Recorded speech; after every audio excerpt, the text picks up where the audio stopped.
Reading Dirty for Capital Budgeting. Okay, Reading Dirty for Capital Budgeting, learning outcomes. The candidate should be able to describe the capital budgeting process and distinguish among the various categories of capital projects.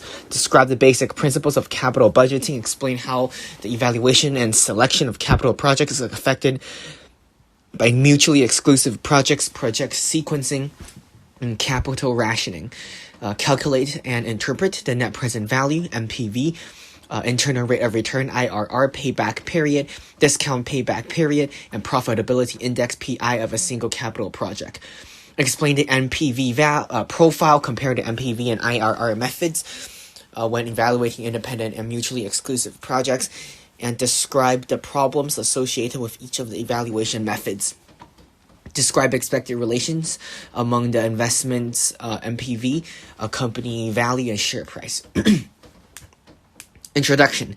Capital budgeting is the process that companies use for decision making on capital projects. These projects with a life of a year or more, these fundamental areas of knowledge for financial analysis for many reasons. First, capital budgeting is very important for corporations. Capital projects, which make up the long-term asset proportions of balance sheets, can be large. That sound capital budgeting decisions ultimately decide the future of many corporations.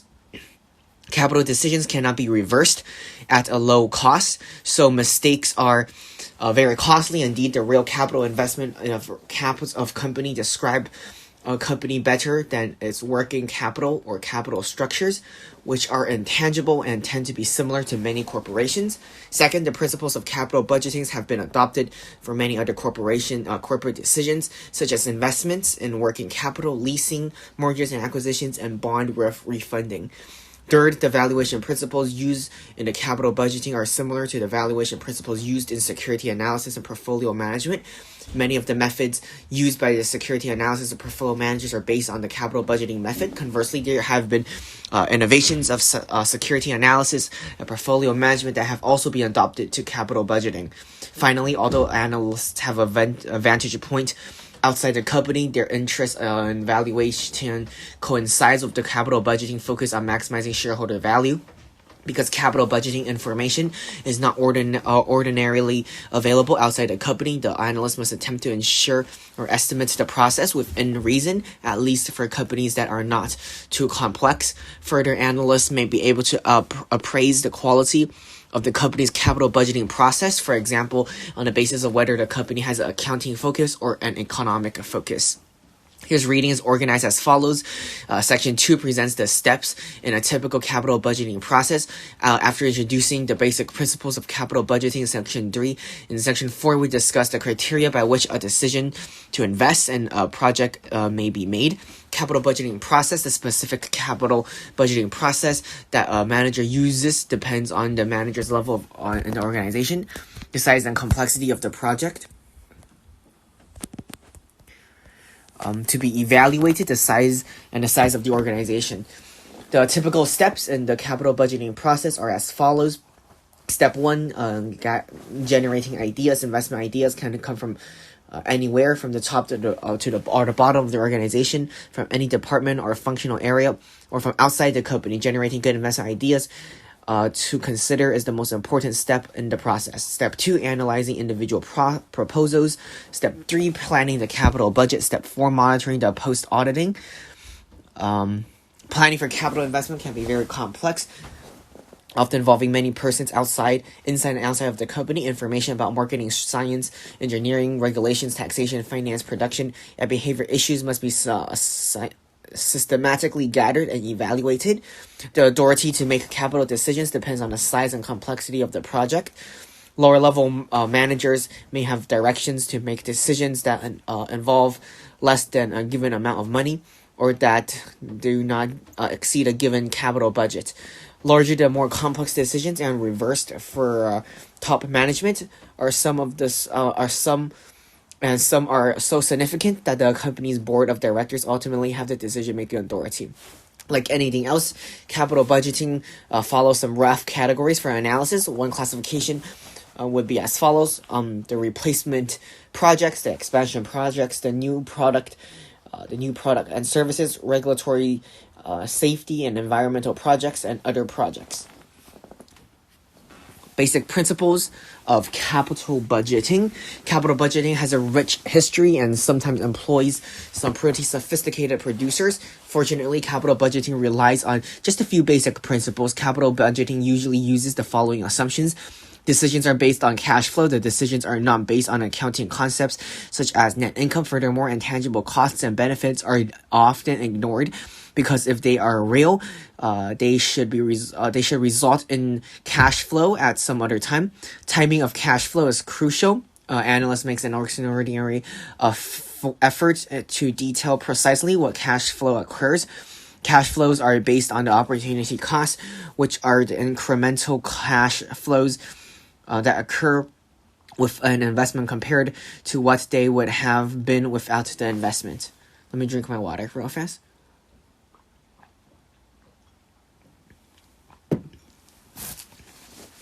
Cash flows are analyzed on an after-tax basis. Taxes must be fully reflected in all capital budgeting decisions. Financing costs are ignored. This may seem unrealistic, but it is not. Most of the time, analysts want to know the after-tax operating cash flows that result from a capital investment. Then these after-tax cash flows and investment outlays the discounted at the required rate of return to find the net present value, the NPV. Financing costs are reflected in the required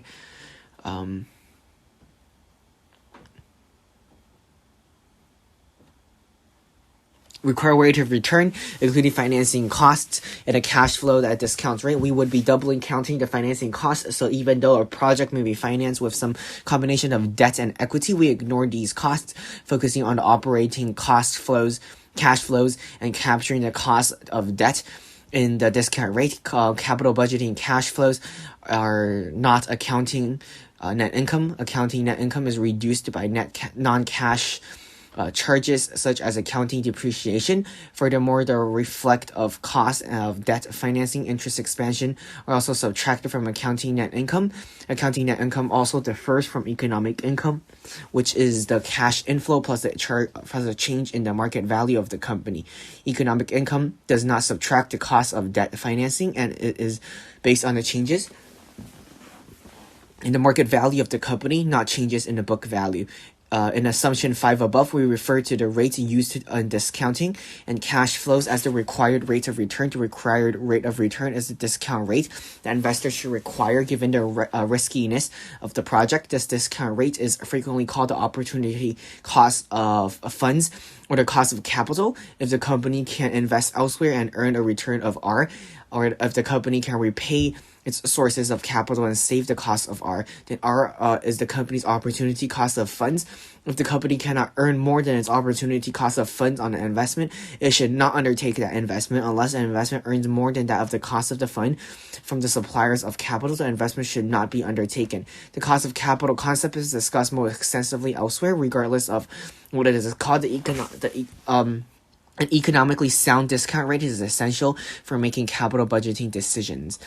Although the principles of capital budgeting are simple, they are easily confused in practice, leading to unfortunate decisions. Some important capital budgeting concepts that managers find very useful are given below. The sunk cost is one that has already been incurred. You cannot change a sunk cost. Today's decisions, on the other hand, should be based on current rates. Current and future cash flows should not be affected by prior or sunk costs. The opportunity cost is when a resource is worth it is next to the next best use. For example, if a company uses some idle property, what should it record as the investment outlay, the purchase price several years ago, the current market value, or nothing?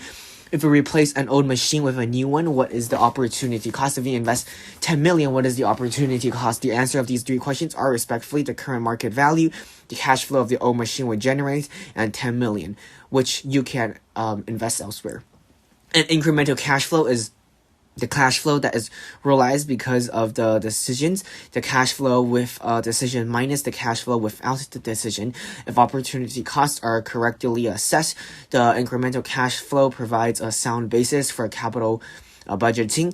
And externality is the effect of an investment on other things besides the investment itself. Frequently, an investment affects the cash flow of other parts of the company. Are these externalities can be positive or negative? If possible, these should be part of an investment decision. Sometimes externalities occur outside of the company, and investment might benefit or harm other companies or society at large, and yet the company is not compensated for the benefits.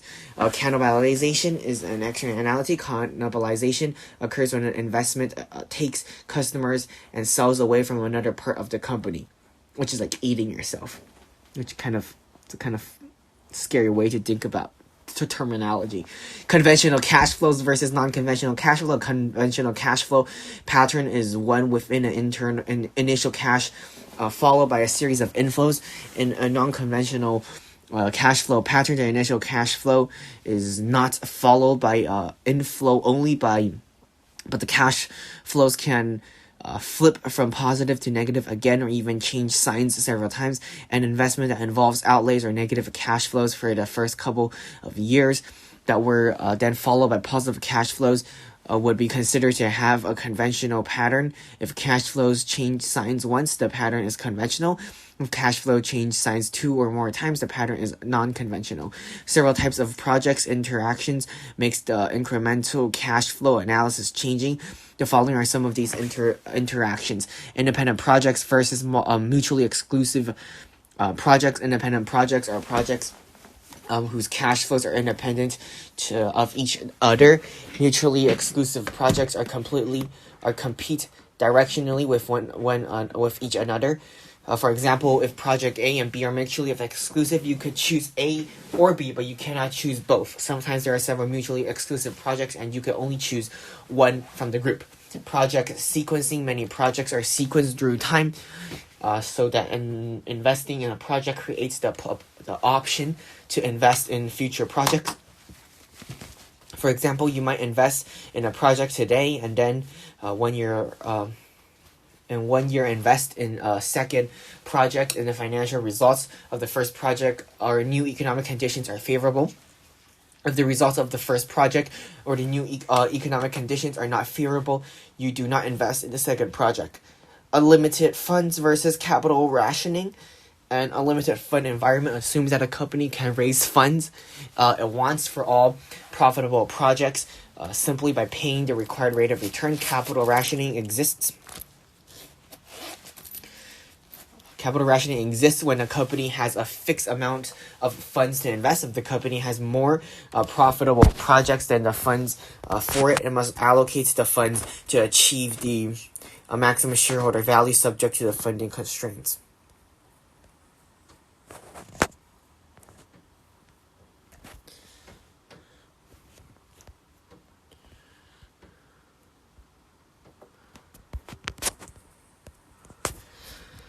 Okay, part 4 of reading 34.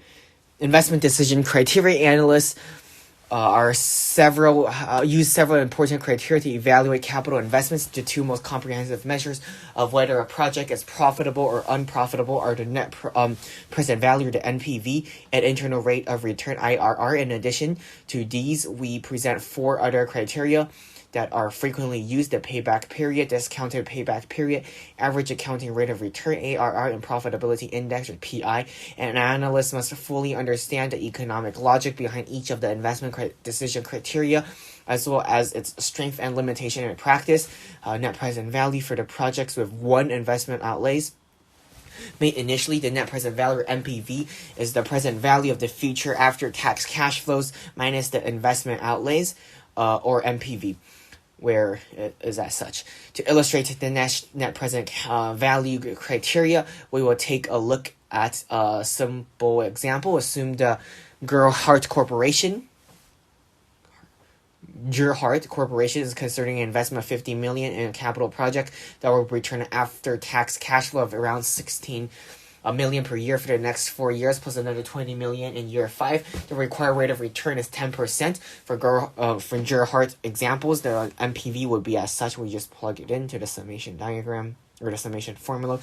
The investment has a total value or present value of the future cash flow of $63.136 million. Since the investment can acquire the cost of $50 million, the investing capital is giving up is giving up 50 million of its wealth in exchange for the investment worth of 63.136 million. The investor's wealth increased by the net of 13.136 million because NPV is the amount by which the investor's wealth increases as a result of the investment. The decision rule of the NPV as follows: invest if NPV is greater than 0. Do not invest if NPV is lesser than 0, which intuitively makes a lot of sense. You don't want to make negative profits, of course. Positive NPV investments are wealth increasing, whereas negative NPV investments are wealth decreasing. Many investments have cash flow patterns in which outflows may occur not only at time 0 but also at future dates. It is useful to consider the NPV to be the present value of all cash flows. In equation 2, the investment outlay of CF0, looks like CFO, is simply a negative cash flow. Future cash flows can also be negative. Internal rate of return. The internal rate of return, the IRR, is one of the most frequently used concepts in capital budgeting and in security analysis. The IRR definition is one that all analysts know by heart. For a project with one investment outlays made initially, the IRR is the discount rate that makes the present value of the future after-tax cash flow equal to the investment outlay. Written out in equation form, the IRR serves the equation as such, where IRR is the internal rate of return. The left-hand side of the equation is the present value of the project's future cash flow, which discounted at the IRR equals the investment outlays.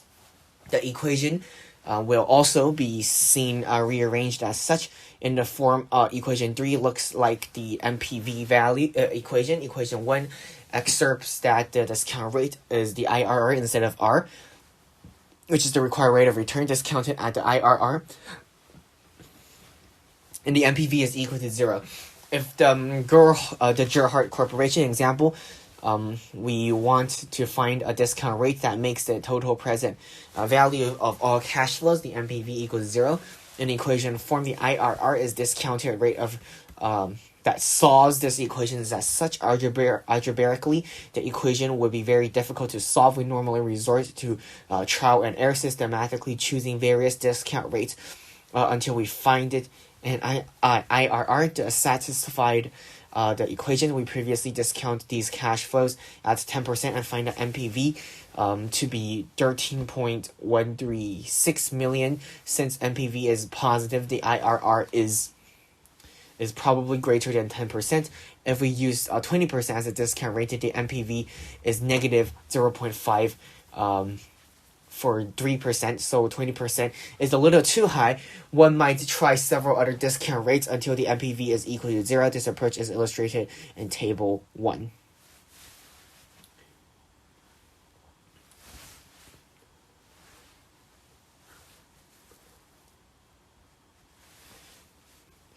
IRR is 19.52%. Financial calculators and spreadsheet softwares have routines that calculate the IRR for use.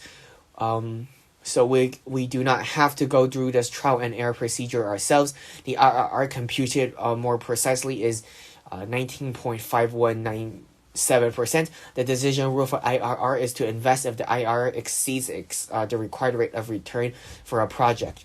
In Gerhardt's example, since IRR of 19.52% exceeds the project's required return of 10%, Gerhardt should invest. Many investments have cash flow patterns in which the outlays occurs at time 0 and at a future date. Many investors have payback period. The payback period is the number of years required to recover the original investment in a project. The payback is based on the cash flows. For example, if you invest 10 million in a project, how long would it take for you to recover the full original investment? Table 2 below illustrates the calculations for payback period for the following and investments, cash flow, and cumulative cash flows. In the first year, the company recovers 2,500 in the original investment, with 7,500 still unrecovered. You can see that a company recoups the original investment between year 3 and year 4. After 3 years, 2,000 is still unrecovered. Since the year 4 cash flow is 3,000, it would take 2/3 of year 4 cash flows to bring the cumulative cash flow to 0. So the payback period in 3 years plus 2/3 in year 4 cash flow is thus 3.67 years. The drawback of payback period are transparent since the cash flows are not discounted to the project's required rate of return. The payback period ignores the time value of money and the risk of the project. Additionally, the payback period ignores cash flows after the payback period is reached. In the table above, for example, the 5-year cash flow is completely ignored in a payback computation. Example 1 is designed to illustrate some of the implications of the drawbacks of payback periods. So here's example 1. The payback period has many drawbacks. It is a measure of payback and not a measure of profitability.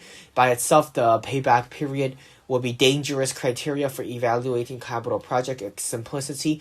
However, is an advantage. The payback period is an easy to calculate, and to explain the payback period may also be used as an indicator of project liquidity. A project with a 2-year payback may be more liquid than another project with a longer payback. Because it is not economically sound, the payback period has no decision rules like that of the NPV or IRR. If the payback period is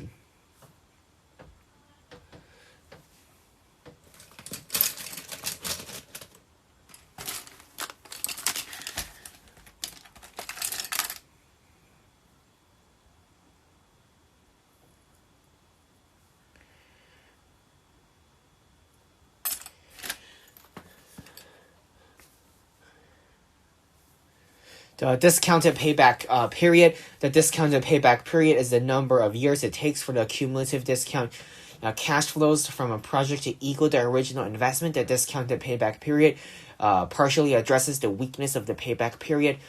Table 4 gives an example of calculating the payback period and discounting payback period. The example assumes a discount rate of 10%.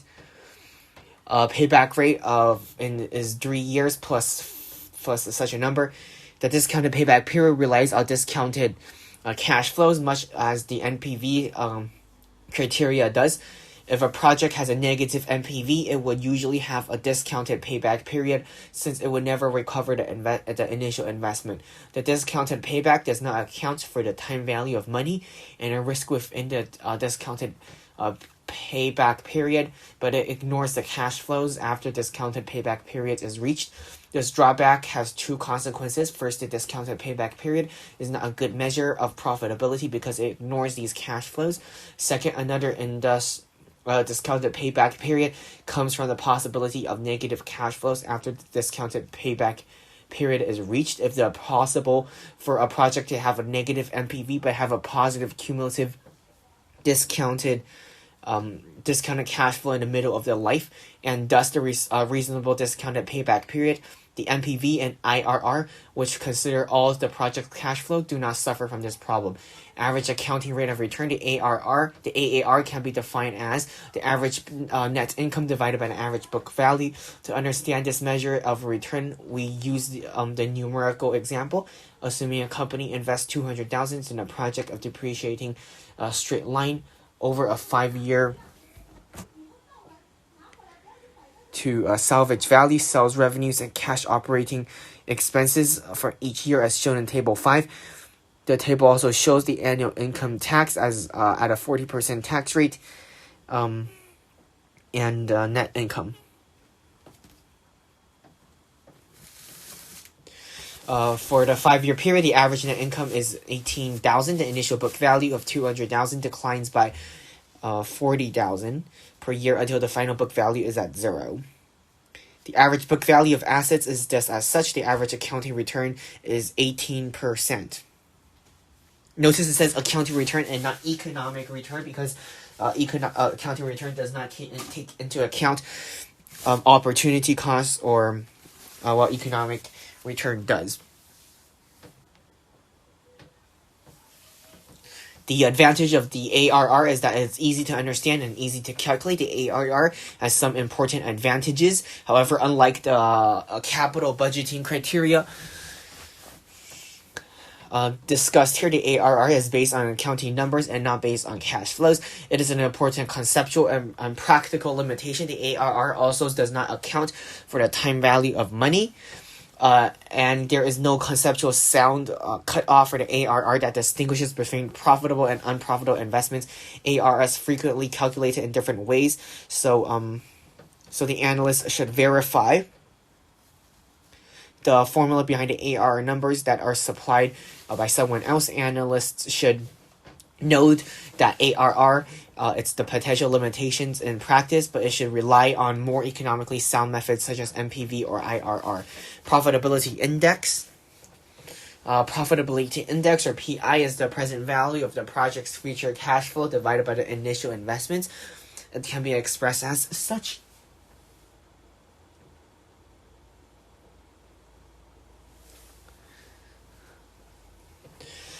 You could find, you could see that the PI is closely related to the NPV, and that the profitability index is a ratio of the PV of the future cash flows of the initial investment, whereas the NPV is the difference between the PV of future cash flows and the initial investment. Whenever the NPV is positive, PI will be greater than 1, or conversely, whenever the NPV is negative, the PI will be less than 1. The investment decision rules for the PI are as follows: investment if PI is greater than 1, or investment do not invest if PI is less than 1. Because PV of future cash, because the PV of future cash flows equals the initial investment plus the NPV, the PI can be expressed as 10 plus the ratio of the NPV and the initial investment, as shown in equation 5 above. Example 2 illustrates the PI calculations. The PI indicates the value you are receiving in exchange for 1 unit of currency invested. Although the PI is used less frequently than the NPV and the IRR, it's sometimes used as a guide in capital rationing. The PI is usually called the profitability index in corporations, but is commonly referred to as the benefit cost ratio. The governmental and not-for-profit organizations, the NPV profile. The NPV profile shows a project's NPV graphed as a function of the various discount rates. Typically, the NPV is graphed vertically on the y-axis.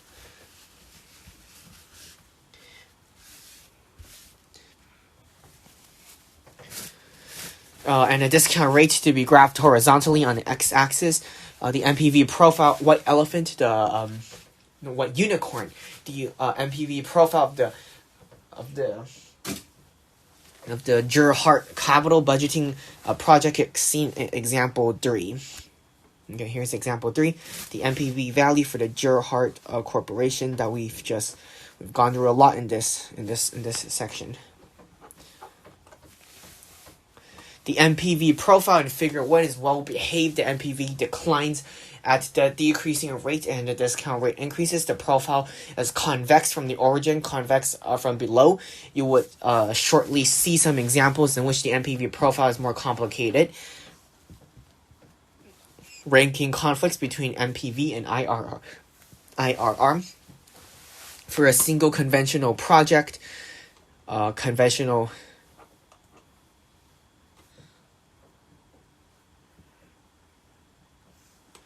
Okay.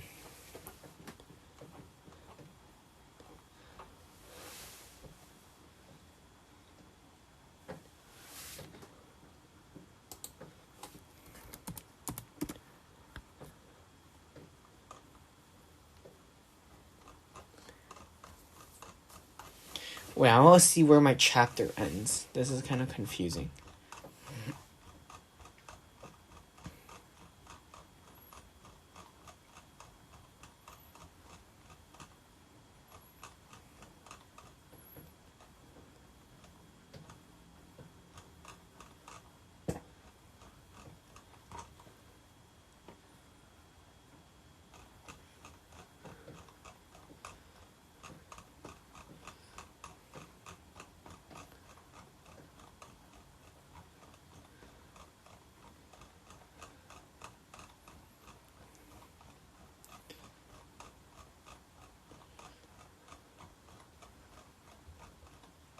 Okay, let me read the summary.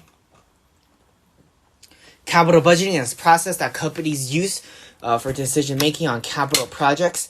These projects with life of a year or more. This reading develops the principles behind the basic capital budgeting model, the cash flows that go into the model, and several extensions of the basic model. Capital budgeting undergirds the most critical investment for many corporations. Their investments in long-term assets. The principles of capital budgeting have been applied to other corporate investing and financing decisions, and to security analysis and portfolio management.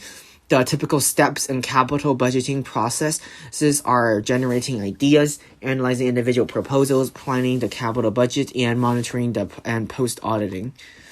Projects susceptible to capital budgeting process can be categorized as replacements, expansion, new products and services, and regulatory safety and environment. Capital budgeting decisions are based on incremental after-tax cash flows discounted at the opportunity cost of funds. Financing costs are ignored because both the cost of debt and the cost of other capital are captured in a discount rate. The net present value (NPV) is the present value of after-tax cash flows, or as such, where the investment outlays the negative cash flows, including as the CFTS, and whereas R is the required rate of return for investment. The IRR is the discounted rate that makes the present value of all cash flows sum to zero. The equation can be solved for IRR as such. The payback period is the number of years required to recover the original investment in the project. The payback is based on cash flow. The discounted payback period is the number of years it takes for the cumulative discounted cash flows from a project to equal the original investment. The average accounting rate of return, ARR, can be defined as the average net income divided by average book value. The profitability index, the PI, is the present value of the project's future cash flows divided by the initial investment. PI is equal to such. The capital budgeting decision rules of investments for NPV greater than 0 and IR greater than R, or IP as greater than 1, there are no decision rules for the payback period, discounted payback period, and ARR because they are not always sound measures. The NPV profile is a graph that shows a project's NPV graphed as a function of various discount rates. For mutually exclusive projects that are ranked differently by the NPV, the IRR is that economically sound to choose the project with the higher NPV. The multiple IRR problem and the no IRR problem can arise for a project with non-conventional cash flows that change size more than once during the project's life. The fact that a project was positive NPV theoretically increases the value of the company, and the values and value of its stock can explain the popularity of NPV and an evaluation method. Okay, so that's the reading. We're going to continue reading 35 in our next session. I do hope my readings have been helpful, and I hope to see you again next time. Goodbye.